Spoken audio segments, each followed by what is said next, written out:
Maybe you are concerned about food security, or you might be looking to save some money growing your own food, or there is just nothing that beats that fresh, homegrown, sun-ripened tomato from the garden. Whatever the case may be, growing a garden can be a lot of fun, and it can be a very fruitful project for many. But how do you grow a garden? And where to begin? Welcome back to another video. Today, I am going to be sharing my top 5 tips on how to start a great garden. So number 1 on my list is goals. Setting good and solid goals is a critical first step in creating a successful and productive garden. You want to sit down and think, even before you start planting, before you start prepping the soil, and you ask yourself the hard question, why? Why do you want to create a garden? Why are you doing this? What are your goals? What do you want to get out of this gardening experience?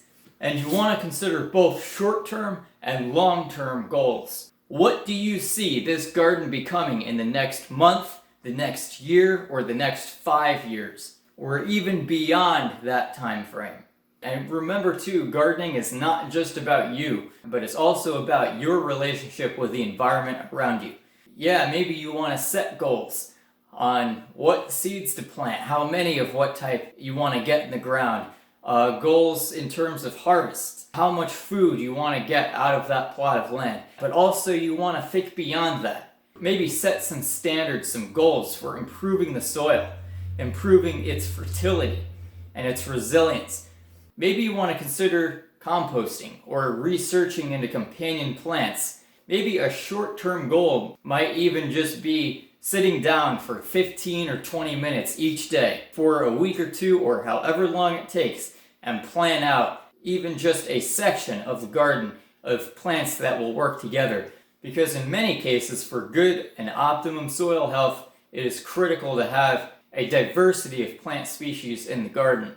Second on the list is location.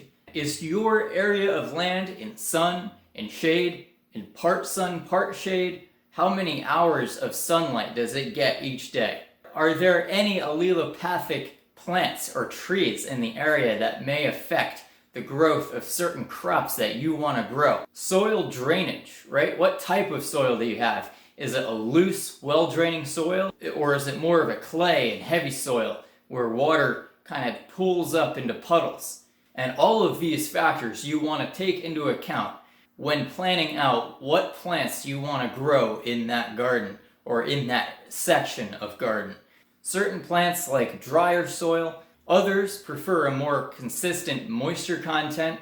Some plants need really good fertility, others will be more tolerant of clay and heavy soils. And also, if you have any hickory trees or black walnut trees on the property, you may want to consider certain crops that may be a little bit more resilient in that kind of environment, while avoiding other plants that might not do well near a black walnut, like tomatoes. So the bottom line that you want to ask yourself is, what crop or what crops fit best in this area of land? Number 3, pests. You want to get to know, get to understand, familiarize yourself with the pests that may frequent your area. This can range anywhere from bacterial and fungal diseases to certain insects, to small animals and rodents, even up to deer and larger animals, who may be just as excited as you are that you're starting up a garden. So once you understand what animals, what insects, what microbes you are dealing with in your area, then you want to research how to prevent it. Certain crops that might be more resilient against those. You might also want to consider fencing. What type of fencing? 2-dimensional fencing, 3-dimensional fencing. What height of fencing do you need? You might want to research what might make these plants more susceptible to certain diseases or certain pests. And this could be in terms of lack of soil fertility, certain mineral imbalances that are in the soil, or maybe you have a lack of biodiversity in that area. You want to look and really do some research, not just in a book or on the computer, but also taking a look at the landscape and seeing and thinking about what might be out of place, what is out of its natural rhythm. How can you restore nature to a more whole state? Is there something out of line that's causing this imbalance, that's causing this problem? You also want to research how to prevent or how to strengthen these plants against these pests, right? Maybe you want to think of companion planting. If you have huge squash bug issues in your garden and they are affecting, sickening, or killing off some of your squash or pumpkin species that you have in your garden, you might want to consider planting or growing nasturtiums or marigold near the base of these squash plants to help deter them. Or maybe you want to grow a different variety of squash. So essentially, you want to learn what pests you have in your area, what they like to eat, and what methods you can take to deter them. Number 4, soil. Soil is very important. It is the base. It is the foundation of any garden out there. And as a gardener, really it comes down to growing, boosting, and maintaining optimum soil health as much as possible. A nutrient deficient soil is going to create nutrient deficient crops, which is going to create nutrient deficient humans. So you want to make sure you take care of the soil and the soil will take care of you. So for many gardeners, a soil test can be helpful to determine what mineral deficiencies they may have in their soil. Maybe they have a lot of calcium, but not a lot of magnesium. Maybe they have too many heavy metals in their soil, or some type of mineral imbalance that they might be able to change or improve over time. You know, adding in some compost to give it a boost, especially in the beginning. If you have really bare soil, you might also want to consider sheet mulching with leaves, grass clippings, cardboard. Put that all down on top of the grass. That way you can take advantage of the grass that is there, as that can break down and decompose and add to your pool of organic matter that you're trying to build. You know, if you're doing a small scale garden, that can be a very practical option. These bacterial and fungal communities are what make nutrients and minerals available to your plants. So you want to make sure that along with taking care of the soil, you're not just taking into account the mineral deficiencies, but you want to make sure that you're also taking into account the microbiome that is within that soil. You want to make sure you're not dumping in harsh chemicals and potent chemical fertilizers that are going to diminish or kill off some of these beneficial bacteria, fungi, worms, and other insects that are important to soil health.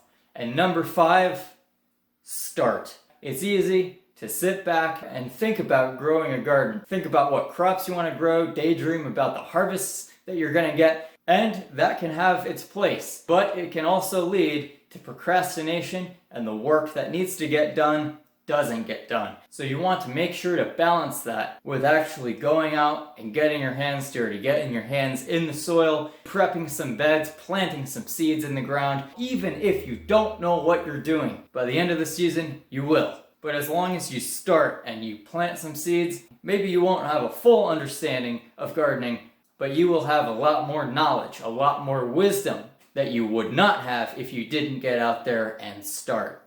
Oh, and a bonus tip, and it can't be underrated: have fun. If you're not having fun gardening, you might as well not do it at all. You know, you want a garden, and you will have a garden if you enjoy it, if you're passionate about it. The enjoyment that you glean from the process of gardening is what is going to get you through the harder times in your life and in the garden.